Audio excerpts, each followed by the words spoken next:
Kenapa mantan tiba-tiba muncul lagi setelah no contact? Ternyata ini alasannya. Sebelum saya bongkar ilmunya, saya mohon keikhlasan ibu, bapak, kakak, dan teman-teman semua untuk menekan tombol like, subscribe, dan komentar terlebih dahulu. Tulis di kolom komentar, usia berapa dan berasal dari daerah mana. Siapa tahu kita bisa saling kenal, saling menyapa, dan saling mendoakan kebaikan satu sama lain. Mari kita mulai. Poin pertama, bisa mengejutkan kamu. Banyak orang berpikir kalau mantan tiba-tiba muncul lagi setelah lama menghilang, pasti karena dia kangen berat. Eits, tunggu dulu. Belum tentu. Kadang yang terjadi bukan soal rindu, melainkan rasa penasaran. Coba bayangkan. Dulu setiap pagi ada chat, udah makan, udah bangun, jangan lupa sarapan. Bahkan kadang lebih rajin mengingatkan makan daripada ibu kandung sendiri. Lalu suatu hari semua itu hilang. Tidak ada pesan, tidak ada telepon, tidak ada tanda-tanda kehidupan. Nah, disinilah rasa penasaran mulai bekerja. Manusia pada dasarnya cenderung memperhatikan sesuatu yang tiba-tiba berubah. Kalau biasanya ada, lalu mendadak tidak ada, otak akan bertanya, loh, kok berbeda? Jadi ketika seseorang kembali menghubungi setelah masa no contact, belum tentu karena cinta yang menggebu-gebu. Bisa jadi karena rasa ingin tahu yang besar. Dan itu adalah hal yang sangat manusiawi. Yuk lanjutkan poin berikutnya yang bikin kamu semakin penasaran. 2. Sekarang mari kita bahas tentang kebiasaan mengejar. Kadang tanpa sadar, seseorang terlalu fokus memberikan perhatian. Setiap saat siap membalas pesan, setiap waktu siap menemani. Kalau ada lomba balas chat tercepat sedunia, mungkin sudah dapat medali emas.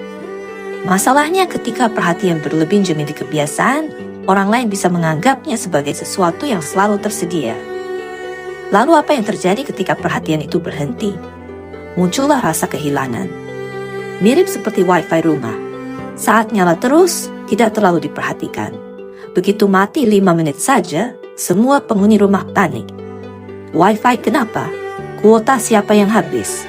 Siapa yang nonton video podcast semalaman? Begitulah cara rasa kehilangan sering muncul. Bukan karena sesuatu menjadi lebih hebat, tetapi karena sesuatu yang biasa ada tiba-tiba tidak ada. Dan ini benar-benar bikin kamu terkesima. Mari kita lanjutkan. 3. Mari kita lihat contoh sederhana. Ada seorang pria bernama Dimas dan seorang wanita bernama Ayu. Dimas dikenal sangat perhatian. Kalau Ayu bersin sekali, Dimas sudah mengirim 3 pesan. Sehat, minum air hangat ya. Perlu saya carikan jahe 1 karung. Singkat cerita, mereka tidak lagi berkomunikasi. Dimas kemudian memilih fokus pada pekerjaannya dan kegiatan sehari-hari. Awalnya Ayu biasa saja. Namun setelah beberapa waktu ia mulai bertanya-tanya. Kok sepi ya? Kok tidak ada kabar? Kok orang yang biasanya muncul sekarang hilang? Lama-kelamaan rasa penasaran muncul. Akhirnya Ayu menghubungi lebih dulu dengan alasan yang sangat kreatif. Misalnya, tadi aku lihat buku yang pernah kamu cari. Padahal bukunya ada di kota lain, tokonya sudah tutup. Dan yang dicari sebenarnya bukan buku.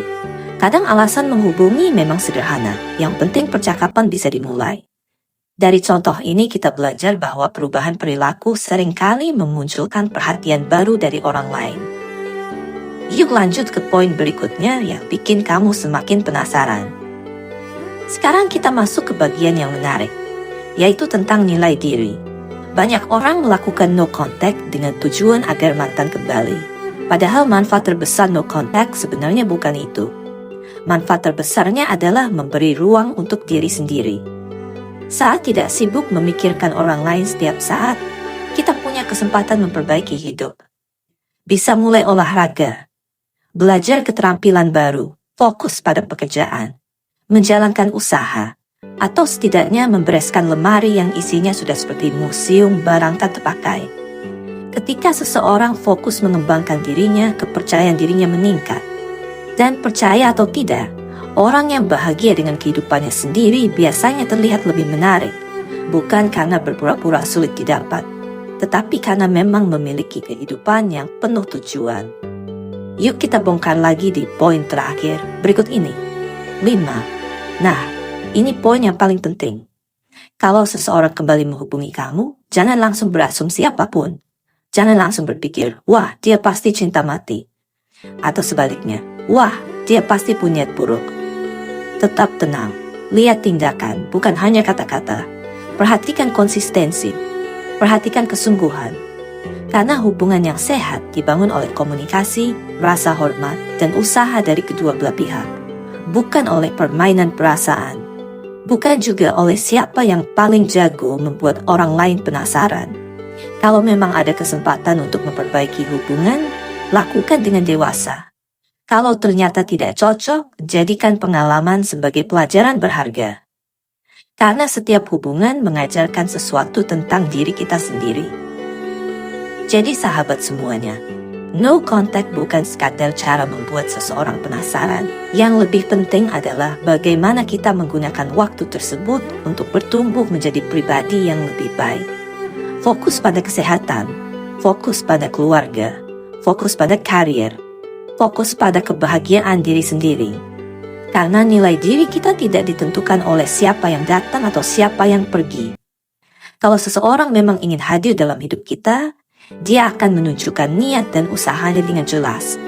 Dan jika tidak, hidup tetap berjalan dengan indah. Kalau kalian setuju dengan pembahasan hari ini, jangan lupa tekan tombol like, subscribe, dan aktifkan lonceng notifikasinya. Tulis juga di kolom komentar. Pernahkah kalian mengalami situasi ketika seseorang tiba-tiba menghubungi lagi setelah lama menghilang? Saya ingin membaca cerita dan pengalaman kalian. Terima kasih sudah menonton sampai akhir. Semoga bermanfaat, hibur, dan menambah wawasan. Sampai jumpa di video berikutnya.